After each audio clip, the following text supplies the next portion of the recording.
Bismillahirrahmanirrahim. Assalamualaikum warahmatullahi wabarakatuh.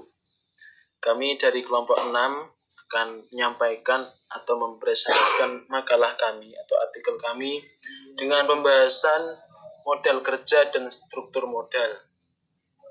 Untuk yang pertama, di sini ada beberapa pembahasan. Yang pertama tentang pengaruh model kerja bagi wirausahawan, pentingnya memahami model kerja, konsep model kerja, manajemen kas, terus definisi dan rasio struktur modal dan struktur modal sumber dana bagi perusahaan. Untuk pembahasan yang pertama tentang pengaruh model kerja bagi wirausahawan. Model kerja merupakan bagian dari manajemen keuangan suatu perusahaan. Perusahaan sangat membutuhkan model kerja untuk memenuhi kebutuhan operasional di suatu perusahaan. Model kerja sangat berpengaruh terhadap kesiapan perusahaan dalam beroperasi. Perusahaan yang tidak memikirkan model kerja dengan baik, maka bisa jadi menimbulkan kerugian bagi perusahaan tersebut.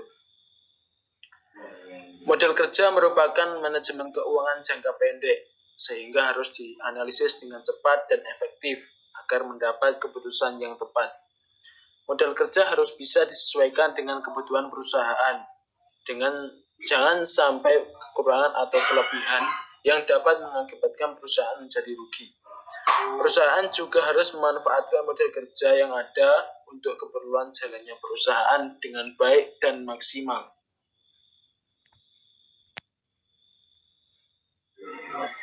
Untuk pembahasan selanjutnya yaitu tentang pentingnya memahami model kerja. Memahami model kerja itu sangat-sangatlah penting. Untuk apa? Yang pertama, untuk melindungi perusahaan dari krisis. Yang kedua, untuk membantu membayar hutang lancar tepat pada waktunya. Untuk pelayanan terhadap konsumen menjadi lebih baik. Kesiapan perusahaan untuk beroperasi juga menjadi semakin lancar. Untuk yang selanjutnya yaitu konsep model kerja. Di sini ada beberapa konsep. Ya teman-teman, yang pertama yaitu konsep kuantitatif, juga ada konsep kualitatif, dan yang ketiga yaitu konsep fungsional. Untuk yang pertama yaitu konsep kuantitatif. Pada konsep ini, menitik beratkan kepada kuantum yang diperlakukan untuk mencukupi kebutuhan perusahaan dalam membiayai operasinya yang bersifat rutin atau menunjukkan jumlah dana yang tersedia untuk tujuan operasi jangka pendek. Dalam konsep ini menganggap bahwa model kerja adalah jumlah aktiva lancar atau gross working capital. Untuk yang kedua yaitu konsep kualitatif. Pada konsep ini menitik beratkan pada kualitas model kerja.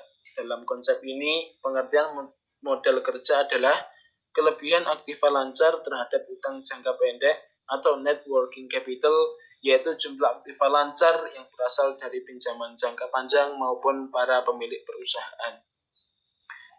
Dan yang ketiga adalah konsep fungsional.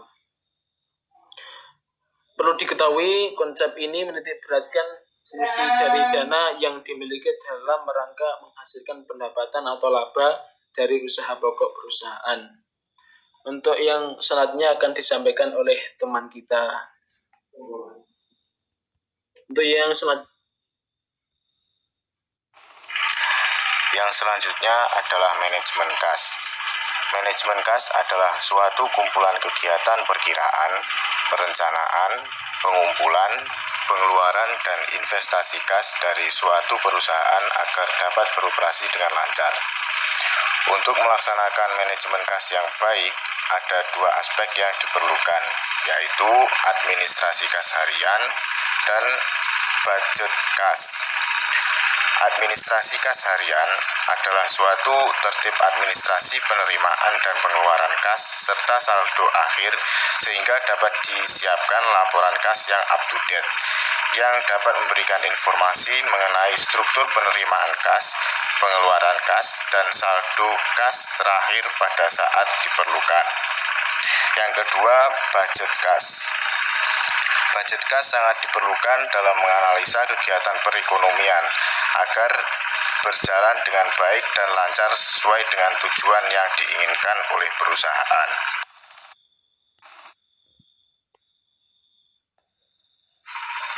Selanjutnya, definisi dan rasio struktur modal.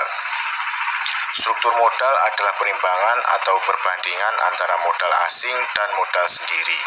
Modal asing adalah utang jangka panjang maupun jangka pendek, sedangkan modal sendiri terbagi atas laba ditahan dan penyertaan kepemilikan perusahaan. Struktur modal merupakan masalah yang penting bagi perusahaan karena baik buruknya struktur modal akan mempunyai efek langsung terhadap posisi finansial perusahaan, terutama dengan adanya utang yang sangat besar akan memberikan beban kepada perusahaan. Selanjutnya, rasio struktur modal. Rasio struktur modal dibagi menjadi dua, yaitu rasio utang terhadap ekuitas dan rasio utang terhadap modal di mata investor dan kreditur.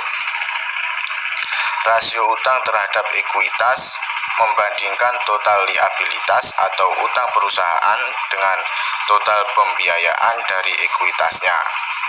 Rasio utang terhadap ekuitas yang tinggi menunjukkan bahwa bisnis menerima proporsi pendanaan utang yang lebih besar daripada pendanaan ekuitasnya. Perusahaan yang memanfaatkan utang dalam jumlah besar bisa jadi berisiko tidak dapat melunasi hutang dan bunga yang dipinjam. Yang kedua, rasio utang terhadap modal di mata investor dan kreditur. Kreditur memandang perusahaan yang memiliki rasio utang terhadap ekuitas tinggi akan beresiko. Hal ini dikarenakan para investor tidak ingin mendanai perusahaan terkait banyak pendanaan dari kreditur. Dengan kata lain, dana dari investor tidak memiliki proporsi sebanyak daripada kreditur.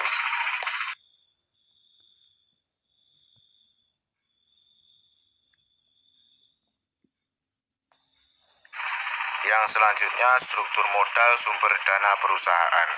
Umumnya, sumber dana perusahaan bisa diperoleh dari tiga kelompok sumber dana, yaitu sumber dana jangka pendek, jangka menengah, dan jangka panjang.